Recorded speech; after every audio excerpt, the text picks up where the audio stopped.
देखें तो अगर आप टूल्स के अंदर देखें तो वर्डप्रेस एक फंक्शन प्रोवाइड करता है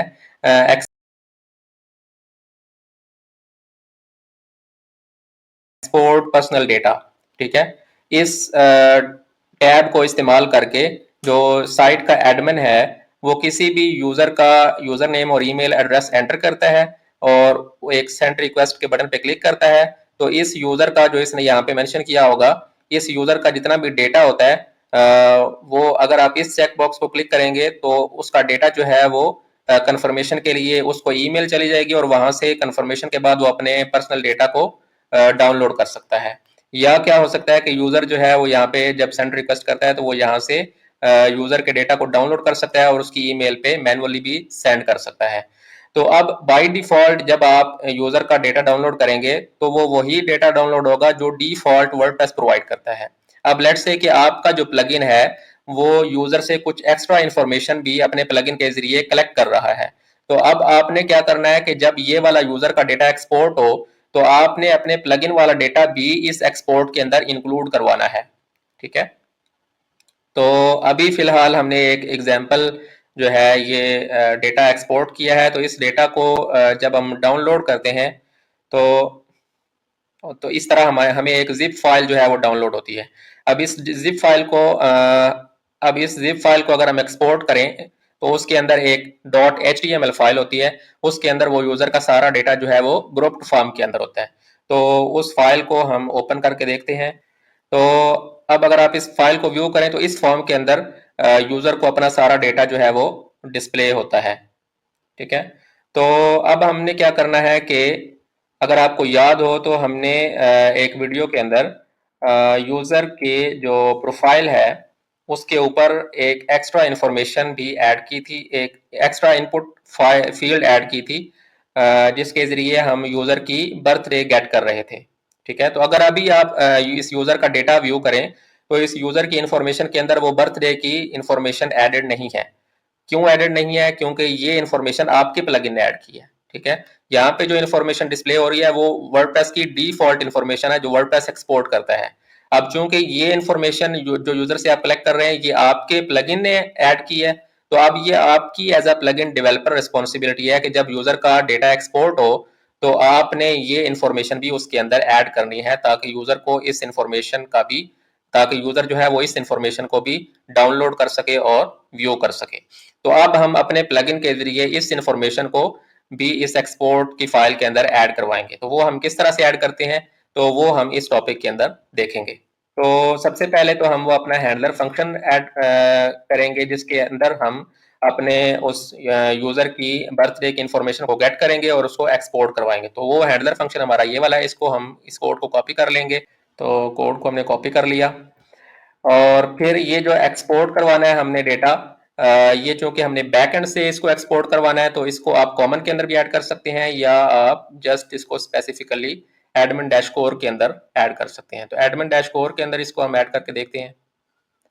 तो इसके एंड पे हम ऐड कर देते हैं इस हैंडलर फंक्शन को। अब ये हमारा वो हैंडलर फंक्शन है जो बेसिकली एक्सपोर्टेड डेटा के अंदर हमारे कस्टम डेटा को भी ऐड करेगा। तो इस फंक्शन को आपने डॉलर ईमेल एड्रेस ये दोनों आर्ग्यूमेंट्स इसके डिफॉल्ट है, ये एज इट इज आपने इसको पास करने हैं। तो यहाँ पे हमें लिमिट की भी जरूरत नहीं है और पेजिनेशन की भी जरूरत नहीं है क्योंकि हमारे पास एक यूजर की एक ही बर्थडे होगी। तो इन सारी चीज़ों की इन दोनों आर्ग्यूमेंट्स की हमें ज़रूरत नहीं है, तो इसको हम रिमूव कर देंगे। आप अपने प्लगइन को अपनी फंक्शनैलिटी के हिसाब से मॉडिफाई करेंगे और फिर यहाँ पे हम क्या करेंगे कि हम कमेंट्स के बजाय हम अपने उस यूज़र का डेटा जो है वो गेट करेंगे और इस फंक्शन को हम रिमूव कर देते हैं और यहाँ पे हम एक वेरिएबल बना लेते हैं user underscore data is equals to, ये फंक्शन हमने ऐड कर दिया। अब सबसे पहले हम वो फील्ड बताएंगे जिसके जरिए आपने डेटा को गेट करना है। तो फील्ड है हमारी ईमेल और फिर ईमेल एड्रेस उस यूज़र की क्या है वो हमें इस वेरिएबल के अंदर रिसीव होगी, तो वो हमने यहाँ पे ऐड कर दी। अब यहाँ पे हमें वो यूज़र का कंप्लीट डेटा रिसीव हो जाएगा इस ईमेल को इस्तेमाल करते हुए। ठीक है, तो हमने क्या करना है कि उसका जस्ट वो बर्थडे वाली इंफॉर्मेशन गेट करनी है। और अगर आपको याद हो तो बर्थडे वाली इंफॉर्मेशन हमने सेव करवाई थी उसके यूज़र के मेटा के अंदर। तो अगर हम उस कोड को देखें तो वो ये वाला कोड था बर्थडे, यहाँ से यहाँ पे हम उसको अपडेट कर रहे थे यूजर मेटा को, और यहाँ पे ऊपर हमने उसको गेट भी किया था, तो उसी कोड को हम यूज करेंगे।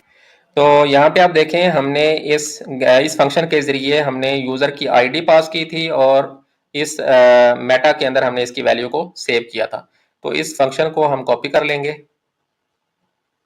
कंट्रोल सी, और इसको हम नीचे ले आएंगे अपने हैंडलर फंक्शन के अंदर, और हैंडलर फंक्शन के अंदर यहाँ पे हम इसको ऐड कर देंगे, और इसको हम इसका जो रिजल्ट है उसको हम सेव करवाते हैं एक वेरिएबल के अंदर। इसको हम नेम देते हैं बर्थडे इज इक्वल्स टू, अब यहाँ पे हमने इस यूजर की आईडी प्रोवाइड करनी है। सिनेरियो ऐड कर देते हैं, let's say if dollar user underscore data is equals false, ठीक है। तो उस केस में हम यहीं से इसको रिटर्न कर देंगे और कोई चीज़ अपने एक्सपोर्टर फंक्शन के अंदर ऐड नहीं करेंगे। एल्स के केस में हम इस यूजर का डेटा गेट करना चाहते हैं, तो अब ये हमारे पास यूजर का ऑब्जेक्ट है, ठीक है। तो ये हम इसको पास करेंगे और इसके आईडी के एट्रीब्यूट के जरिए हमें इस यूजर की आईडी रिसीव हो जाएगी, और फिर बर्थडे के मेटा के की के इस्तेमाल करते हुए हम इस यूजर की जो बर्थडे है वो गेट कर लेंगे। इसके एंड पे हमने सेमीकोलन ऐड कर दिया। अब सिंपली हमने क्या करना है कि ये वाली जो बर्थडे की इंफॉर्मेशन हमें रिसीव हुई है ये हमने एक्सपोर्ट करनी है। तो एक्सपोर्ट करने के लिए हम ये वाली इफ स्टेटमेंट लगाएंगे। तो इस कोड को हम कट कर लेते हैं यहाँ से, कंट्रोल एक्स, और इस फॉर ईच की जरूरत नहीं है क्योंकि हमारे पास एक इन्फॉर्मेशन है। ये उस केस में अगर आपके मल्टीपल डेटा अगर आप गेट कर रहे हैं तो आप इसको अकॉर्डिंगली मॉडिफाई करेंगे। हमारे पास जस्ट एक बर्थडे है तो हमने इसके जो रेलेवेंट कोड है उसको एक्सपोर्ट कर लिया। अब यहाँ पे सबसे पहले हम चेक करेंगे कि क्या इस बर्थडे के अंदर हमें कोई वैल्यू रिसीव हो रही है, और अगर हमें ये एम्प्टी मिल रहा हो, ठीक है, उसका हम नल ले रहे हैं, या अगर ये वैल्यू एम्प्टी नहीं है, ठीक है, only add the birthday data, इसको हम अपडेट करेंगे, only add the birthday data to the export if it is not empty. अगर वो एम्प्टी नहीं है तो सिर्फ उस केस में हम उसकी वैल्यू को एक्सपोर्ट करेंगे। तो अब कोई भी कस्टम इंफॉर्मेशन अगर आप एक्सपोर्ट करना चाहते हैं तो आपने क्या करना है कि तीन चीजें आपने पहले डिफाइन करनी है। एक तो वो आइटम जो आप एक्सपोर्ट कर रहे हैं, हमारे केस में बर्थडे है, उसको आपने एक आईडी उसको अटैच करनी है, ठीक है। तो वो आईडी क्या हो सकती है हमारे केस में कि हम यहाँ पे इसको कहते हैं यूजर बर्थडे डैश, हम आईडी के तौर पे इस यूजर की आईडी इसको पास कर देते हैं। तो ये हमने इसको पास कर दी। फिर नेक्स्ट है हमारे पास कि इसको आपने किस ग्रुप के अंदर डिस्प्ले करवाना है, ठीक है। तो ग्रुप्स हमारे पास कौन कौन से हैं, अगर आप अपनी जो एक्सपोर्ट की है हमने फाइल, तो इस एक्सपोर्ट फाइल के अंदर अगर आप देखें तो मुख्तलिफ ग्रुप्स हैं, जैसे कि अबाउट का एक ग्रुप है, ठीक है। इसी तरह एक यूजर का ग्रुप है जिसके अंदर यूजर की प्रोफाइल इंफॉर्मेशन है। तो हम इस ग्रुप के अंदर अपने बर्थडे की इंफॉर्मेशन को डिस्प्ले करवाएंगे। तो यहाँ पे हम ग्रुप ऐड करेंगे यूजर, या अगर आप कोई कस्टम ग्रुप ऐड करना चाहें तो आप कोई भी यहाँ पे एक यूनिक नेम जो है वो ऐड कर सकते हैं। फिर इसी तरह नेक्स्ट अगर हम मूव करें, ये जो वैल्यू है, ये जो इन्फॉर्मेशन है, ये ऑप्शनल है। अगर आप कोई कस्टम ग्रुप डिफाइन कर रहे हैं तो उस केस में आप उसकी हेडिंग दे सकते हैं यहाँ पे, और उसकी टेक्स्ट डोमेन भी ऐड कर सकते हैं। तो हम चूंकि ये यूजर्स के अंदर ऐड कर रहे हैं तो इसको हम यूजर ऐड करेंगे, और टेक्स्ट डोमेन हमारी थी माई डैश प्लगइन, ठीक है, जो हमने कोर फाइल के अंदर डिफाइन की हुई है। फिर ये हमारे वैल्यूज प्रिपेयर हो चुकी हैं। अब नेक्स्ट हमने क्या करना है कि डेटा के अरे को प्रिपेयर करना है। तो डेटा के अरे के अंदर आप बताएंगे, डेटा के अरे के अंदर आप वो सारी इन्फॉर्मेशन ऐड करेंगे जो आप एक्सपोर्ट करना चाहते हैं। तो ये दो इन्फॉर्मेशन एक्सपोर्ट कर रहा था, लैटिट्यूड और लॉन्गिट्यूड की। हम जस्ट यहाँ से एक इन्फॉर्मेशन एक्सपोर्ट कर रहे हैं जो कि बर्थडे की है, तो हम दूसरे एलिमेंट को रिमूव कर देंगे।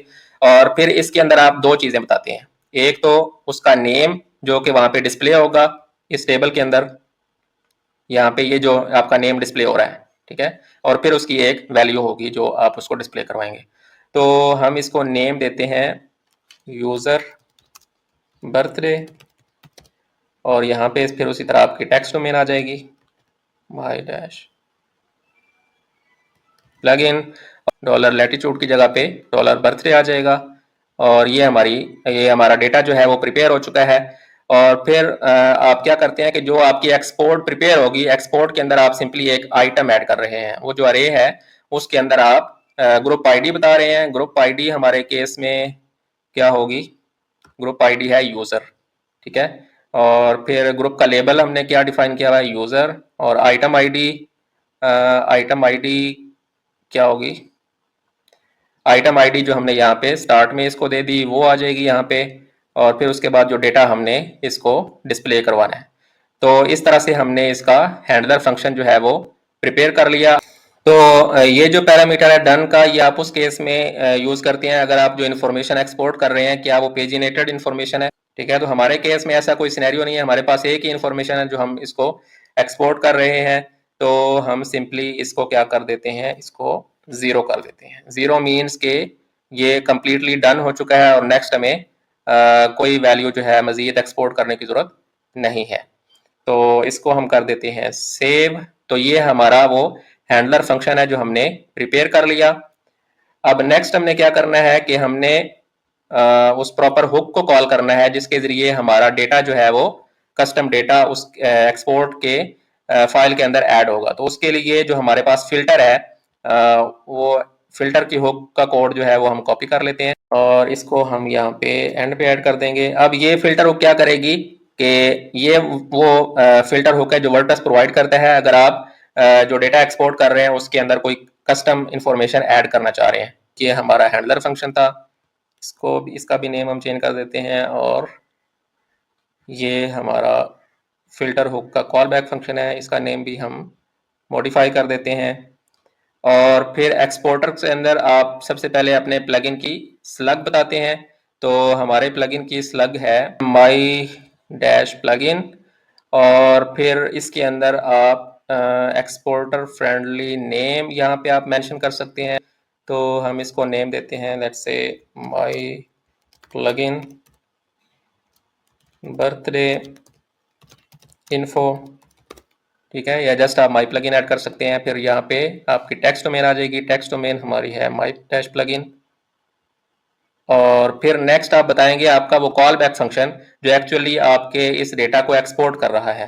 तो वो कॉल बैक फंक्शन जो है हमारा जो हमने हैंडलर फंक्शन बनाया वो ये वाला है। तो इसका नेम हम यहाँ पे ऐड कर देंगे, इसको कॉपी कर लेंगे और यहाँ पे एज कॉल बैक फंक्शन हम इसको ऐड कर देंगे। तो अब अगर हम इसको सेव करें कंट्रोल एस, और अब अगर हम अपने प्रोफाइल के ऊपर जाएं और ये हमारी बर्थडे की इंफॉर्मेशन हमने ऐड की हुई है। और अब अगर हम सेटिंग्स टूल्स के अंदर जाएं और एक्सपोर्ट पर्सनल डेटा पे जाएं तो यहाँ पे हम यूज़र की ईमेल एड्रेस एंटर करेंगे और चेक बॉक्स को हम फिलहाल रिमूव कर देंगे क्योंकि हम इसको यहीं पे डिस्प्ले करना चाहते हैं, हम सेंड नहीं करना चाहते यूज़र को। सेंड रिक्वेस्ट हमने कर दी। तो अब ये हमारी वो रिक्वेस्ट जनरेट हो चुकी है। अब इसको इस डेटा को अगर हम डाउनलोड करें तो यहाँ पे हमें एक एरर रिसीव हुआ है, an error occurred while attempting to export personal data. और एरर क्या है, expected done boolean in response array from exporter my plugin birthday information. तो यहाँ पे हमने इस डन की वैल्यू को ट्रू और फॉल्स करना है, बूलियन वैल्यू इसको देनी है। तो डन जब ट्रू हो जाएगा तो इट मीन्स के हम जो एक्सपोर्ट करना चाह रहे हैं वो डेटा कम्प्लीटली डन हो चुका है, मीन्स के अब नेक्स्ट हमारे पास कोई वैल्यू एक्सपोर्ट करने के लिए नहीं है। तो हम इसको वैल्यू दे देंगे ट्रू, मीन्स के हम इसको डन कर चुके हैं, सारा डेटा जो हमने एक्सपोर्ट करना था वो ऑलरेडी एक्सपोर्ट हो चुका है। नेक्स्ट हमें पेजिनेटेड रिजल्ट की इसके अंदर जरूरत नहीं है। तो हमने इसकी वैल्यू को ट्रू दे दिया। अब इसको अगर हम सेव करें और दोबारा अगर हम रिक्वेस्ट को जनरेट करें, इस पेज को हम रिफ्रेश करते हैं और यूज़र का ईमेल एड्रेस एंटर करेंगे, इसको अनचेक कर दिया, सेंड रिक्वेस्ट। और अब अगर हम इसको डाउनलोड करें तो अब देखें हमारा जो डेटा है वो जिप फाइल के अंदर एक्सपोर्ट हो चुका है। अब इस जिप फाइल के अंदर जो HTML की फाइल है वो हम एक्सपोर्ट करके जिप फाइल को तो उसको ओपन करते हैं ब्राउजर के अंदर। तो अब ये देखें ये हमारा वो न्यू वाली फाइल है जो एक्सपोर्ट हुई है, डेटा पर्सनल डेटा जो यूज़र का एक्सपोर्ट हुआ है। तो इसके अंदर अगर हम यूज़र के अंदर आए तो यूज़र के अंदर आप देखें कि हमारी जो कस्टम इन्फॉर्मेशन थी जो हमने एक्सपोर्ट करवाई वो यहाँ पे डिस्प्ले हो रही है। यूज़र की बर्थडे जो हमारे प्लगइन ने यूज़र से डेटा गेट किया था वो भी हम अब इस एक्सपोर्ट फाइल के अंदर यूज़र को सेंड कर रहे हैं।